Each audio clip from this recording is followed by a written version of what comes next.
Let's go!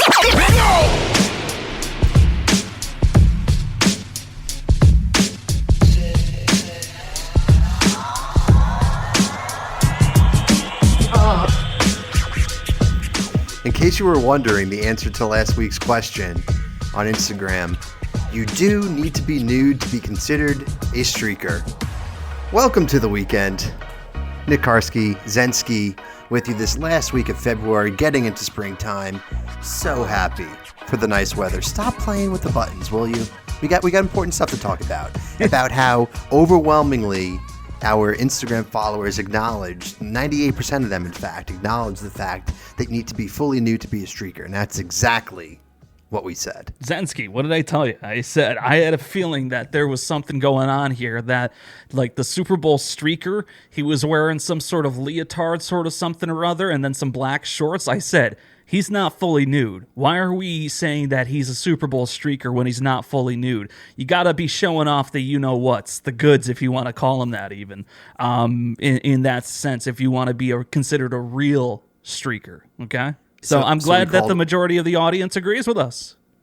We coined him the Super Bowl trespasser instead, I Exactly.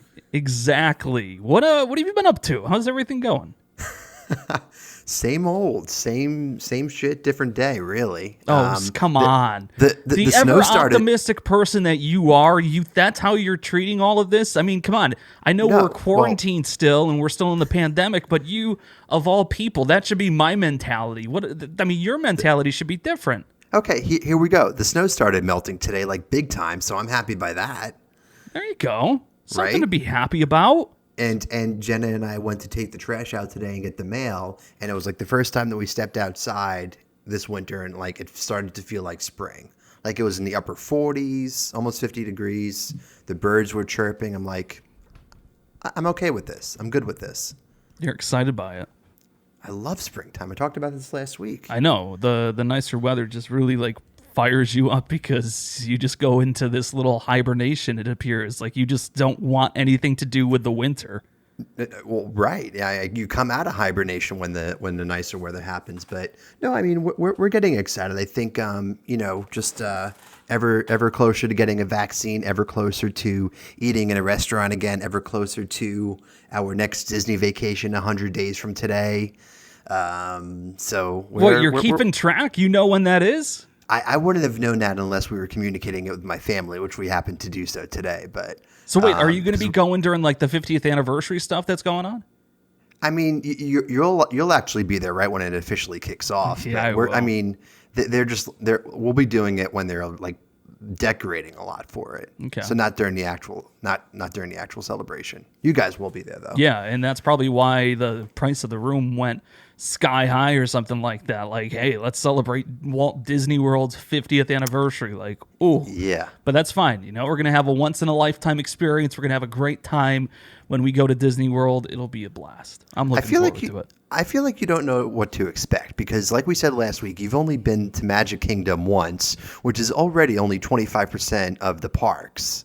Right. Yeah. So you've never been to Epcot, Hollywood Studios, Animal Kingdom. Like, I don't think you're going to know what to expect going into this. No, that's why I've been gluing myself to YouTube and watching people tell me what I should do, what I shouldn't do, what I should eat, what I shouldn't eat. I'm just taking it all in. I'm soaking it all in right now. Okay.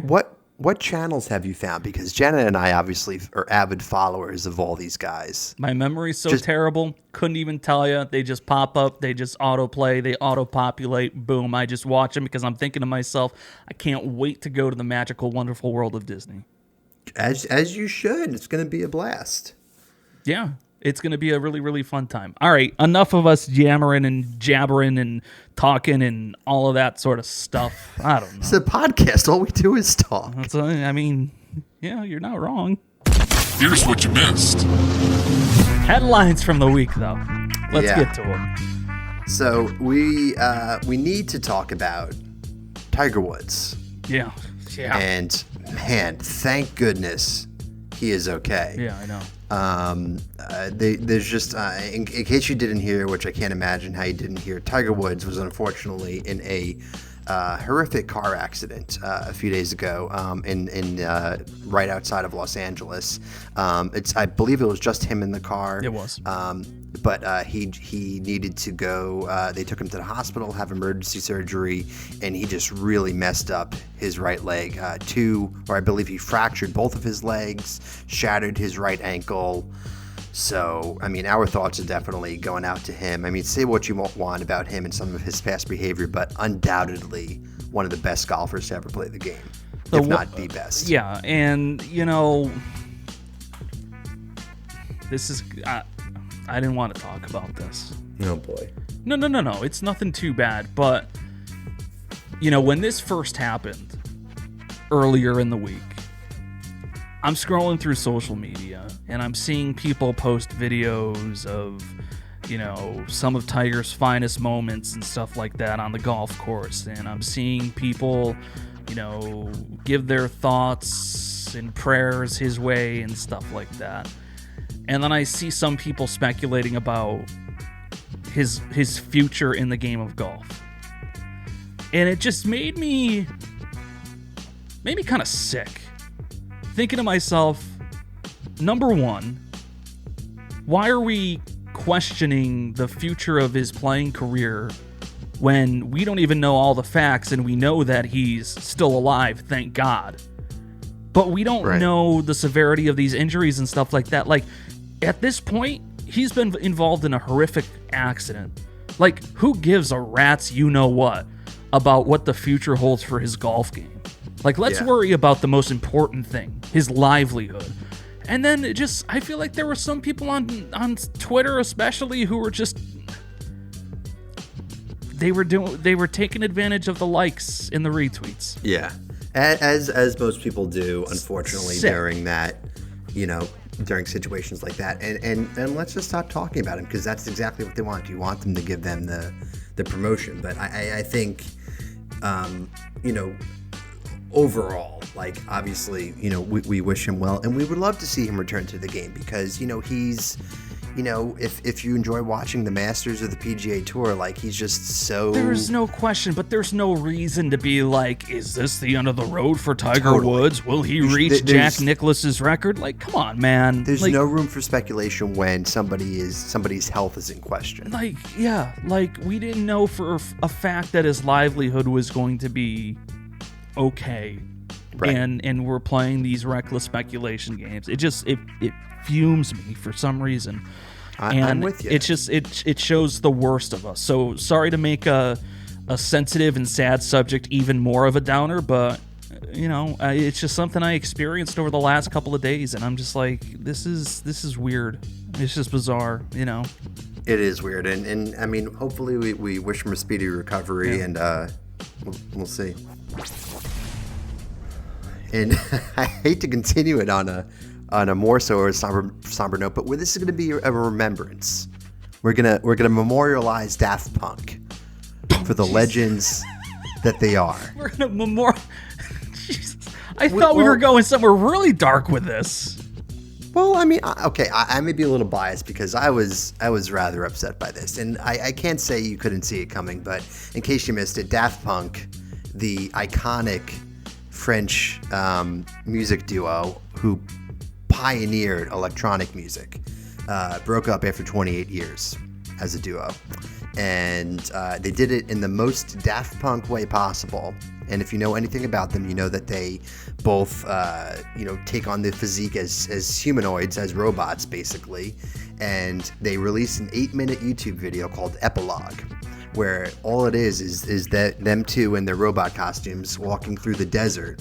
One of them stops, takes off his jacket, turns around, and it reveals like switches on his back. And he's basically telling the other guy, like, I'm done, like I'm over. So the other guy flips his switches, he walks away, he blows up, and then their music plays, like from their most recent album. I have not seen this. It was, you got to see it. It was the most Daft Punk way to do it. They do things very uniquely, and it's very them, right? There was no words spoken. There was very minimal copy. And as the music played, it just said Daft Punk 1993 to 2021. And there we are. I mean, as a DJ, as somebody who loves music, they're a big inspiration. I'm just a fan. I always thought in the back of my mind that one day I'd be able to see them live, because that is what I want it to be at that live show that everybody yearns for. They said they're one of the ultimate, live performers. 100%. 100%. If you know from their Coachella performances or their Lollapalooza performance, their last show was in 2007, their Big Alive show, which was even 5 years before EDM took over in the United States. Really? I thought they toured and did some stuff a little bit. I mean, they were on recent. the Grammys, and that's why it was such a big deal. When Random Access Memories came out in 2016 with Pharrell, they performed Get Lucky at the Grammys. Yeah. But that was and Nile Rodgers too. They did the album with him. Right. But for the most part, their last show was that 2007 show that everybody just puts in that iconic category, because it really was. I feel like you don't really hear of artists doing that. It's been 8-9 years or something like that since they put out an album or whatever. And 5, but yeah. 5 years. Okay, well. Yeah. I mean, either way, it's just they put something out. You haven't heard from them, and then all of a sudden they just decide, okay, that's it, we're done. Right. It's interesting. It is interesting, and that just goes along with their brand, their mystique.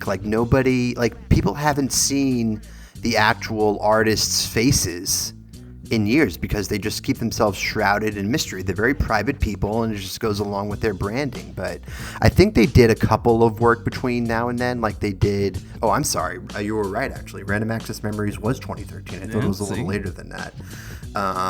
But they also they worked on the Tron soundtrack from that 2010 reboot of that movie. Yep. But they're going to be missed. By people around the world. For me, I'm sure. You know music. You know their songs.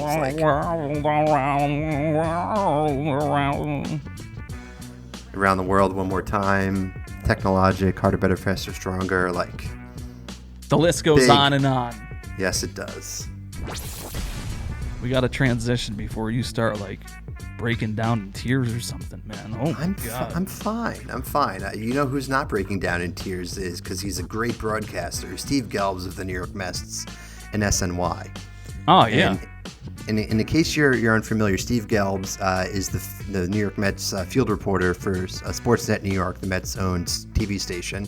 So he's currently down at Port St. Lucie covering spring training, and your day in the life as a field reporter during spring training is you're out under the Florida sun watching the guys practice. Yeah, you're watching Jacob deGrom do his bullpen session. You're watching, Steve Cohen have his conversations with the coaches and doing all this stuff. So he's out there in the Florida sun, and he goes to do his TV spot that night for the evening news on SNY.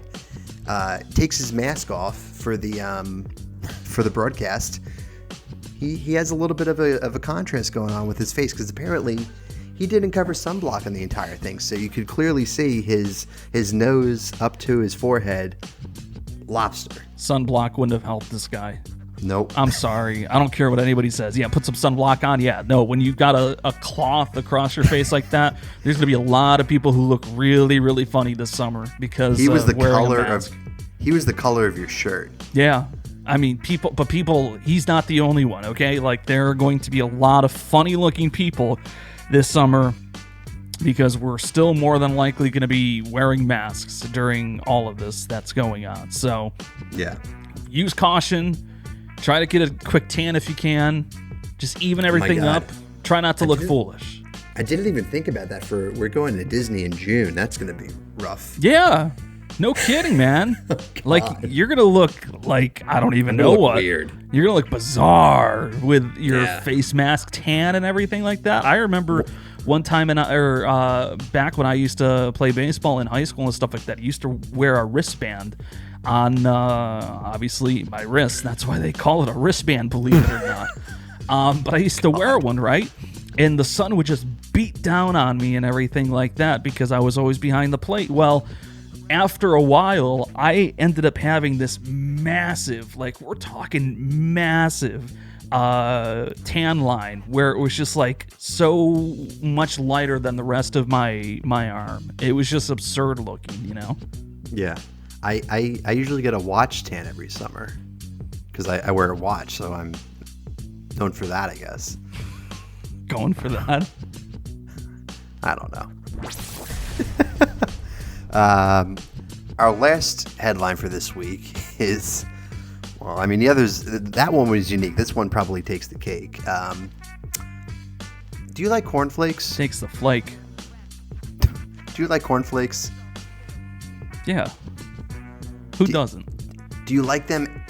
I'm assuming you like them without a nice dusting of cocaine on them, though, right? Can't say I've ever done it. Okay. I was hoping that would be your answer, but in case you didn't hear about this one either, which I didn't hear about this until you told me, customs agents in Cincinnati seized 44 pounds. 44 pounds of cornflakes covered in cocaine instead of sugar. Yep. These drug lords are getting more inventive, aren't they? Oh, talk about frosted. Woo-wee. Frosting those cornflakes? Okay. My God, man. I'm not here. Okay. I'm not saying anybody should be doing this. But I hope so. But it's a creative idea to get the job done. Okay. I mean, if that's your line of business and you need to get drugs across the border, as most people not most people, as other people around the world are trying to do, unfortunately, like it really encourages them to be creative. And I guess you're not. There was no match for the custom and border patrol officers at the Cincinnati airport. It was an incoming freight flight from Peru. And it was almost $3 million worth of frosted cocaine cornflakes. 3,677 pounds, and a CPD narcotic detector dog named Biko flagged the cereal shipment that was going to a private residence in Hong Kong. Oh my God. So it wasn't even going like, I don't know how the drug trade works, which is probably a good thing. But like, you have no idea. Good. I can't say that I'm experienced in it either. But somebody in Hong Kong was getting some drugs. I'm not trying to like say I support her or anything like by any stretch of the imagination. But that's a creative way of doing that, man. Like you're enamored by this. Because I never would have thought of something like that. There are some people who are lunatics out there, i.e. drug dealers. There's some of them.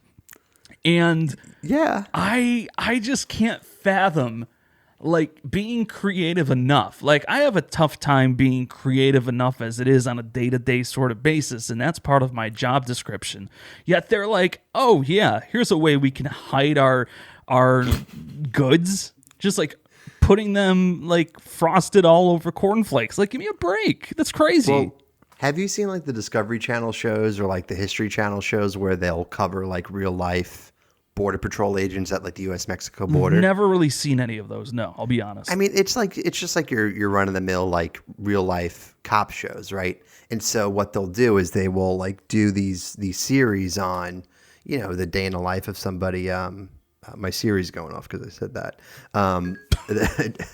A day in the life of a CBP agent, and so they will know when there's a suspected car trying to cross the border. Yeah. So they'll pull it over out of the lane that they're trying to go through and into a garage, and they'll literally start taking the car apart. And these guys would hide it in the muffler, in the gas tank. God.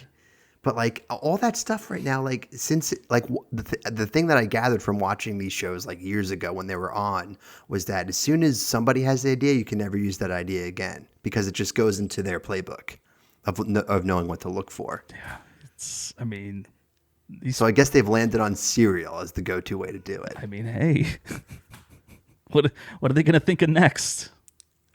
I don't know. That's the thing. Powdered milk, and it's going to be cocaine, actually.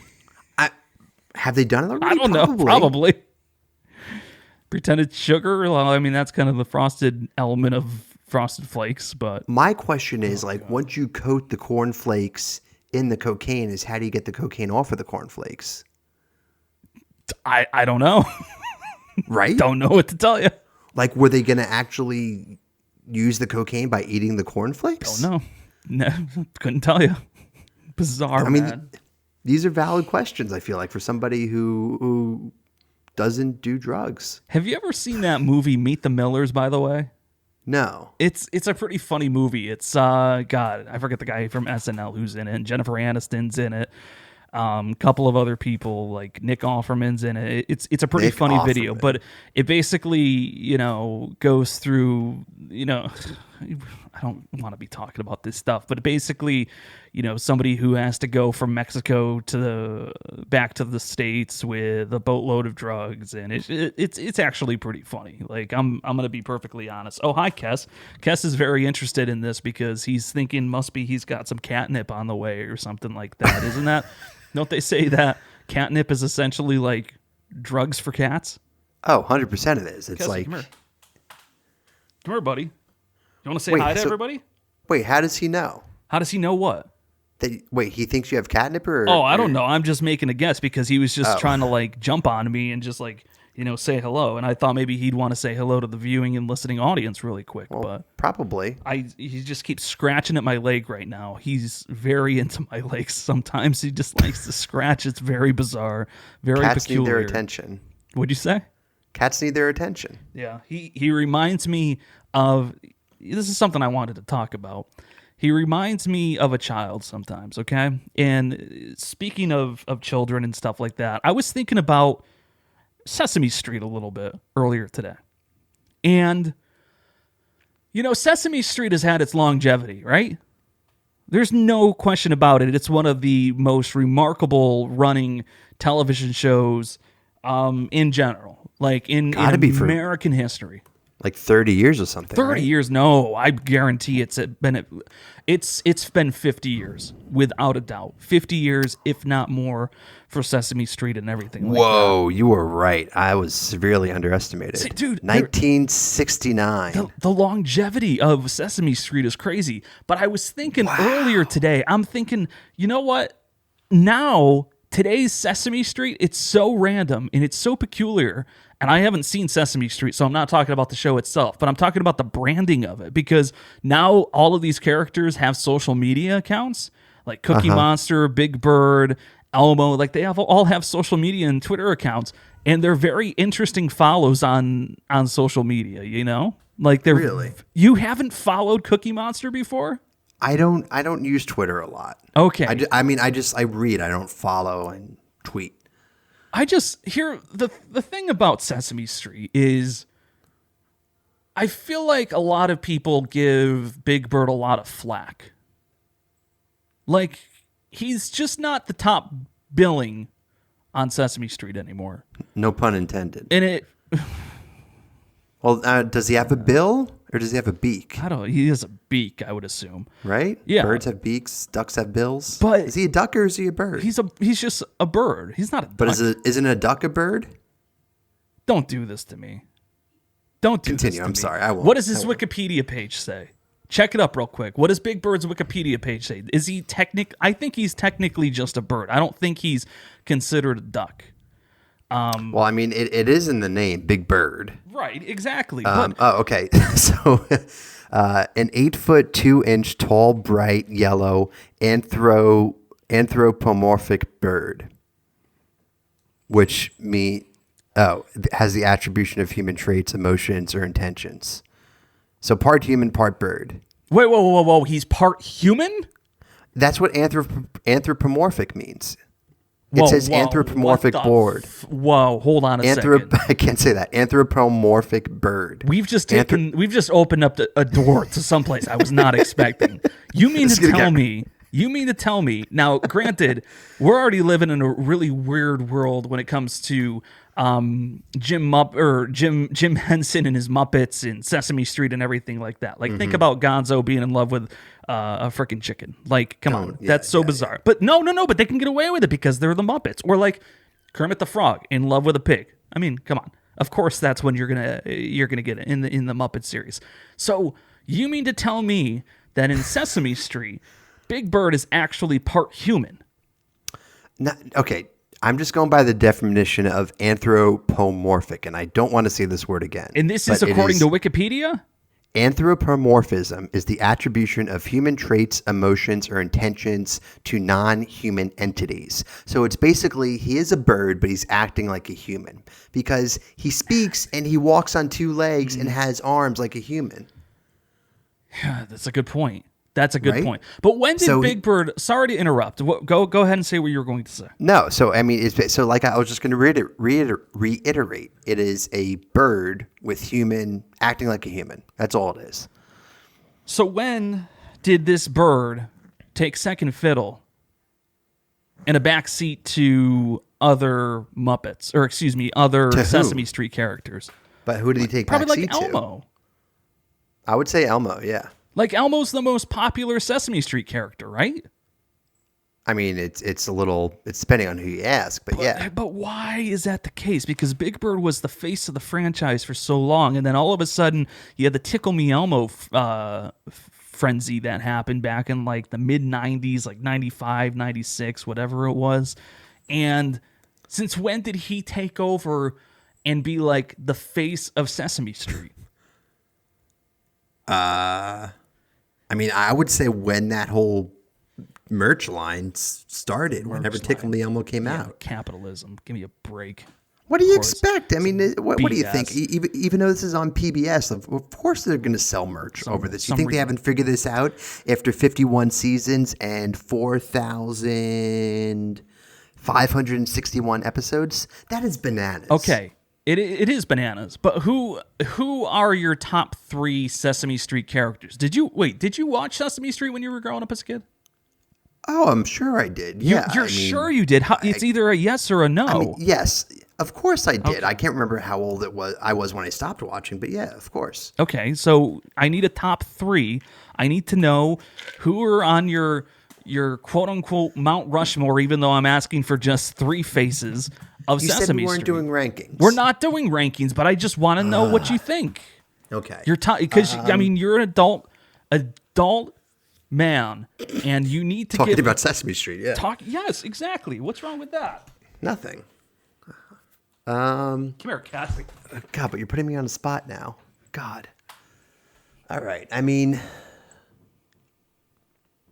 I've got a cat. I see that. Hey, Cass. God, I don't know, man. I mean, in no particular order. I mean, I guess it's got to be Big Bird, Snuffleupagus, and Cookie Monster. Like, I know those are like the 3 like classics, or 3 of the classics. But Snuffy, really? Because I feel like whatever happened to Snuffleupagus, he just kind of disappeared from the franchise. Wait, you mean he's not on the show anymore? I don't think so. When was the last time you ever heard anybody say anything about Snuffleupagus? When was the last time you heard anybody say anything about Sesame Street in general? Right now, who killed Snuffleupagus? Who killed Snuffleupagus off of Sesame Street? Okay, hold on. Let's see. Check his Wikipedia page. I'm going deep into Find out the mystery of Snuffleupagus. In the meantime, I want to look at GQ's rankings because I do have them up. GQ ranked the Sesame Street characters. Yeah. We're just going to start at number 1. Number 1. Oh, this list is irrelevant from GQ. This is from a guy. I'm going to call him out. I don't even care. This is from Chris Gayomali. Sesame Street characters ranked by an adult man because it's Friday. Okay, here we go. Number 1, he's got Oscar the Grouch. This list is completely irrelevant. Number 2, Kermit the Frog. Number 3, Cookie Monster. Number 4, Bert. Number 5, Zoe Ballerina. I don't even know who the hell that is. You don't even have Elmo in your top 5, and he's like the most iconic character going right now on Sesame Street. Like, give me a break. Interesting. Give me a break. This list, just a joke. Give me a break. You're very impassioned by this. Are you still looking up Snuffleupagus? I am. So his first episode was in 1971, but it says performed by this guy that went to 2020, but it doesn't say anything about like Snuffleupagus not being on the show anymore. Irrelevancy. That's what he's become. They killed him off of the Sesame Street. Wait, he has a P in his name? Snuffleupagus does? Holy crap. Is it Snuffleupagus? Oh, well, son of... Now we've got... Okay, can you spell it? Spell it. No, spell it. I wouldn't know where to begin. No. Try. SNUFFELLE. Nope. UPAGUS. You got it. Yeah. But there's a P in there. I wouldn't have known there was a P in there until you told me there was a P in there. Right. Because it's snuff. Have we been saying it all wrong? I don't know. Along? I have no idea. I have no idea. Snuffleupagus. Just like, Because that's... speaking of childhood and things we've been saying wrong, did you know that Dr. Seuss was actually supposed to be Dr. Seuss? But somebody took Seuss and ran with it, and boom, there we go. Dr. Seuss. Look it up. True story. Is that a weird, like, European pronunciation? I don't know. Tell you, look it up. Facts. Okay, Facts hold on. only. Because now I'm curious. Like, what happened to Snuffleupagus? And his name is Mr. Snuffleupagus, apparently. Nobody calls him Mr. Snuffleupagus. That's what his Wikipedia page says. Yes. Snuffleupagus. No, Mr. Snuffleupagus. How the hell do you say this character's name? I have no idea. Okay, there is nothing...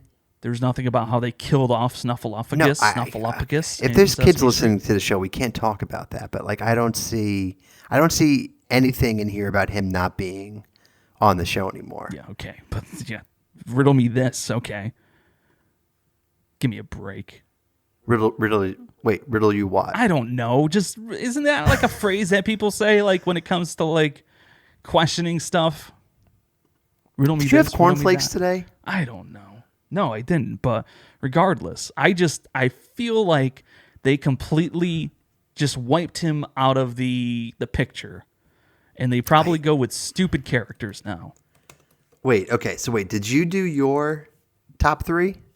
My top three. I don't have a top three, but if I had to like rank the Sesame Street characters based on their success, their longevity, and their meaning to society, I would probably go Cookie Monster number 3, Elmo number 2, and Big Bird at number 1. And Big Bird is no longer the alpha in this conversation. He's taken a step back into the back seat, and he might not even be on people's top 5 anymore because they just don't like Big Bird. Wow. Terrifying. Oh my God, you have the Count. You have, let's see, you have Bert and Ernie. You have Grover. Oh, freaking Grover. I forgot about Grover. Grover's a little creepy looking. Grover. I mean, these are all He's creepy a weird looking. kid. Weird. You have Oscar the Grouch. Is he a kid? Is he an alien? Is he just a creature? Like, do we know what he is? He's a monster, isn't he? I think he's a monster. Wait, is Grover a... Oh, he is on Sesame Street. Okay, because like I'm in this whole Jim Henson universe now. God, now there's no coming back. You're done You're done. No, because Kermit the Frog popped up, and I'm like, wait, what's Kermit the Frog doing on here? But then you forget that it's all the same. Kermit the Frog used to be on Sesame Street. I think that's how he got his start. Oh wait, was that because he isn't that where he did the Louis his song? His song. What was the song that what a beautiful world? That's Louis Armstrong. But he covered it. He covered the Louis Armstrong song. Kermit the Frog I don't think ever covered Louis Armstrong. Or no, what's the name of that? Yes, he did. I see trees of green. I'm thinking Rainbow Connection. Red roses too. Yes. Wait, have you not heard of this? What, Rainbow Connection? No, Rainbow Connection, but he did What a Wonderful World, I've too. never heard that a day in my life. Bullshit. I've never heard that a day in my life. No, you're lying. I swear to you. Did you not have a childhood? Wait, you're asking me if I ever had a childhood. Yeah, you're the one who was like, yeah, I think I used to watch Sesame Street. Get out of here with that nonsense. Now we're doing now. Wait, see, why is now we've really taken a deep dive into this. We've fully have immersed into this, and I didn't think we would spend the last 15 minutes or so, or however long it's been, talking about Sesame Street and the universe that is Jim Henson and his Muppets. But here we are. We're at this level. Wait, am I just losing my mind here? There's a good, strong possibility that you are. I think this is where I got it from. Wait. Okay, so he's obviously known for the Rainbow Connection. Right. Right. Are you thinking of like the It's Not Easy Being Green song? No, I'm thinking, okay, so did you ever watch America's Got Talent or any of those shows? No.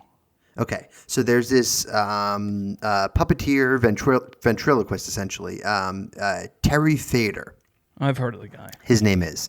And I don't know if he went on, but he got a lot of notoriety from this. He got like some television specials and stuff. But he did a very good Kermit impression.